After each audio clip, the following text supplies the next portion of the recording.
The Representative Council Speaker, Ahmed Al-Msallam, affirmed that the royal initiative of His Majesty the King to establish the King Hamad Award for Peaceful Coexistence is an added cultural value to consolidate tolerance at the global level. He noted that the award comes within Bahrain's approach in promoting the values and principles of tolerance, coexistence, civilized dialogue, and international peace. Al-Msallam expressed pride in His Majesty's enlightened vision and wise approach and praised the support and follow-up of His Royal Highness the Crown Prince and Prime Minister in establishing the principles of international peace and peaceful coexistence through creative and sustainable projects. The chairman of the Shura Council, Ali As-Saleh, expressed pride in the presence and the issuance of the royal decree by His Majesty the King to establish the King Hamad Award for Peaceful Coexistence. He praised the wise approach and comprehensive visions of His Majesty the King to promote coexistence among countries. As-Saleh affirmed that the award consolidates His Majesty's initiatives in supporting peace, consolidating human fraternity, and promoting the commonalities that unite people, noting that the noble objective of the award reflects a civilizational dimension rooted in the approach of His Majesty the King. The Minister of Finance and National Economy, Sheikh Salman bin Khalifa Al Khalifa, the Minister of Legal Affairs, Yusuf bin Abdul Hussein Khalaf, the Minister of Social Development, Osama bin Ahmed Al Asfour, and the Minister of Information, Ramzan bin Abdullah Al Naimi, visited Youth City 2030, where they were briefed by the Minister of Youth Affairs, Rawan bint Najib Tawfiqi, on the city's training stations organized by the Ministry in cooperation with Tamkeen. The ministers were briefed on the goals of the Ministry of Youth Affairs and Tamkeen and their constant endeavor to develop the outputs of Youth City. They also reviewed the city's increase of training programs, opportunities, and duration to 6 weeks to embrace the largest possible number of youth. The ministers expressed appreciation for the Ministry of Youth Affairs' role in supporting Bahraini youth to discover, refine, and highlight their talents in various fields. They noted that Youth City is one of the pioneering initiatives that maximize the Kingdom's role in supporting the youth as a sustainable wealth that requires the development of their capabilities. For her part, Minister Tawfiqi expressed her thanks and appreciation to the ministers for their visit and their review of the professional programs offered by Youth City.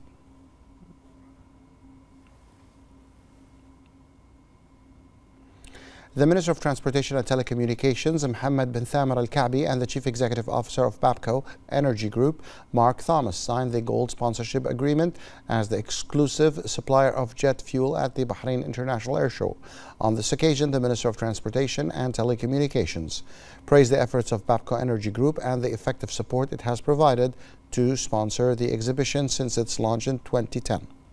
He also added that this pioneering partnership in supplying aviation fuel will contribute to strengthening the aviation industry in all its sectors in the Kingdom. For his part, the Chief Executive Officer of Babco Energy Group stressed that this partnership reflects the group's commitment as a national institution to support the policy of the Kingdom of Bahrain that is based on openness. He stressed the keenness to sustain the strategic partnership with the Ministry of Transportation and Telecommunications in a manner that contributes to achieving excellence and success in this most prominent global event in the aviation industry sector.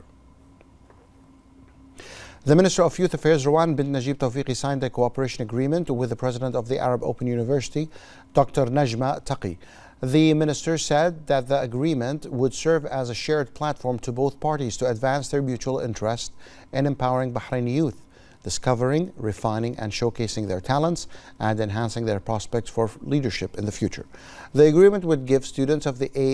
AOU the opportunity to participate in events, activities, and competitions organized by the ministry or its affiliated entities. It also includes provision for the joint implementation of youth-related research projects and enables participation in the university's programs and events for the youth up to the age of 35. Additionally, the agreement allows young members of private organizations working in the youth field to benefit from the university's facilities. The Minister of Industry and Commerce held a press conference on the launch of the Takamul Local Value Program in Industry, one of the initiatives of the 2022-2026 Industrial Sector Strategy, which was launched as part of the Economic Recovery Plan. Takamul program aims to direct the industrial sector's expenditures to the local market, enhance the competitiveness of national industrial establishments, create promising job opportunities, and develop national cadres joining the industrial sector, in addition to encouraging new investment opportunities in the industrial sector, giving priority to national products in government procurement tenders, enhancing local content, and increasing the efficiency of the value-added chain. The Takamul program comes within the outputs of the Saudi-Bahraini Coordination Council, headed by His Royal Highness the Crown Prince and Prime Minister, and His Royal Highness the Crown Prince and Prime Minister of the Kingdom of Saudi Arabia. The Takamul program consolidates the fruitful partnership and deep Bahraini-Saudi relations to represent a blessed step regarding treating products manufactured in the two countries equally and opening new horizons for trade and investment opportunities. Takamul, which emerged from the outputs of the Bahraini-Saudi Coordination Council, aims primarily to treat Bahraini products as Saudi in local government procurement in the Kingdom of Saudi Arabia. Saudi companies and establishments can also include their products in the Bahraini Takamul program in government procurement in accordance with the applicable terms and standards. This program encourages private sector institutions to increase productivity, innovation, and competitiveness, and enables them to export their products to global markets and achieve comprehensive economic development. The pioneering initiative supports economic growth primarily by enhancing the added value of local industrial products and increasing the efficiency of the supply chain. The program is the culmination of the efforts made by the two countries to enhance Gulf cohesion and in pursuit of achieving the Economic Vision 2050. The Labour Fund Tamkeen announced the development of a monitoring process for the wage support applications with the aim of enhancing its efficiency and reducing any potential violations through illegal employment.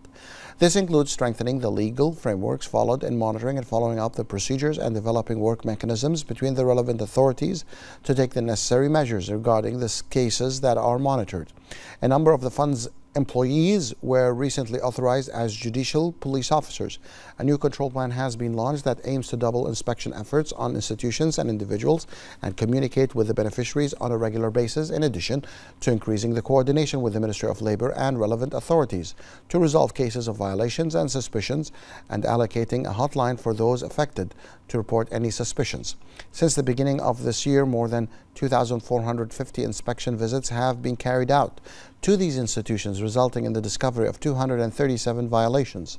Tamkeen renewed its call to all the beneficiaries and non-beneficiaries of the program to report any violations or transgressions through the designated channels.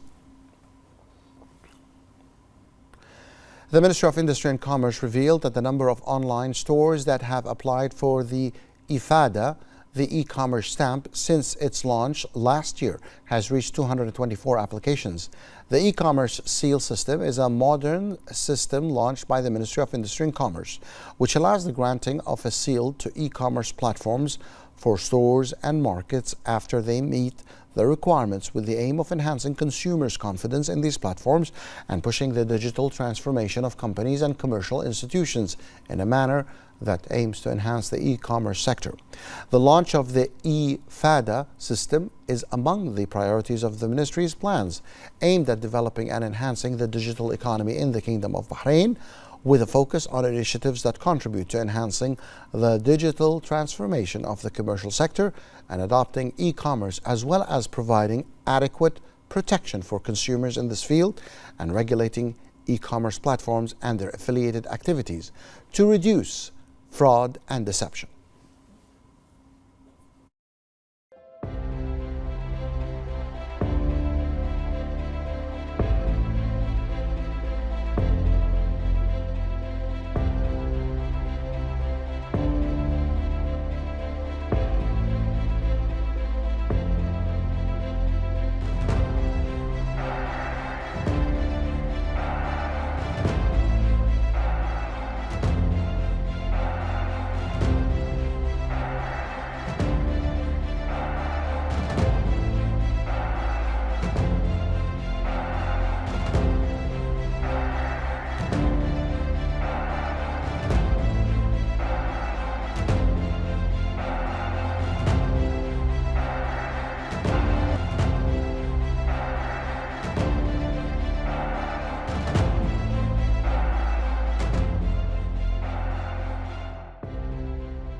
The President of the Federal Republic of Somalia, President Hassan Sheikh Mahmoud, received the Speaker of the Arab Parliament, Adel bin Abdurrahman Al Assoumi, in Cairo, on the sideline of the official visit of the Somali President to the Arab Republic of Egypt. The President of the Federal Republic of Somalia praised the tireless efforts made by His Majesty the King to support Arab solidarity and enhance the path of joint Arab action at all levels, praising in this context His Majesty's wise management of the Arab Summit hosted by the Kingdom of Bahrain last May 2024 and the important decisions that resulted from it that serve the interests of the Arab people and defend their just causes, foremost of which is the Palestinian cause. Al Assoumi affirmed the Arab Parliament's permanent support for the Federal Republic of Somalia and its complete rejection of any foreign interference in its internal affairs or any infringement on its territorial integrity, while affirming at the same time the Arab Parliament's support for the efforts made by the Federal Republic of Somalia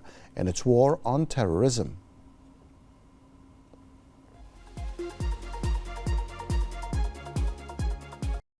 And before we end the news, let's take a look at the latest cultural news in the Kingdom of Bahrain in the following report.